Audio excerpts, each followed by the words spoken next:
इगतपुरी तालुक्यातील झुगरेवाडी खडकवाडीत पाणी टंचाई निर्माण झाली। महिलांना 5 ते 6 फूट खोल असलेल्या डबक्यातून गढूळ पाणी भरावं लागतंय। लहान मुली आणि महिलांना दरवर्षी उन्हाची झळ लागत असतानाच पाणी टंचाईचाही सामना करावा लागतो। ग्रामसेवक आणि सरपंचांकडे पाणी पुरवठ्याबाबत वारंवार मागणी करूनही त्यांच्याकडून दुर्लक्ष होत असल्याचा आरोप महिलांनी केलाय।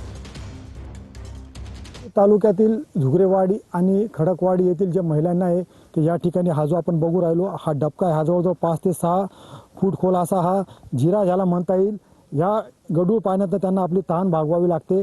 तसं जर पाहिलं तर आताशी कुठं मार्च महिना लागला आणि या मार्च महिन्यातच जे आहे पाणी टंचाईच्या तीव्र आदिवासी भागात जाणू लागलेल्या आहेत। आपल्यासमोर ही एक मुलगी आहे, ही मुलगी सुद्धा डोक्यावर हांडा घेऊन आपली तहान भागवण्यासाठी येते, पाणी घेण्यासाठी आलेली आहे।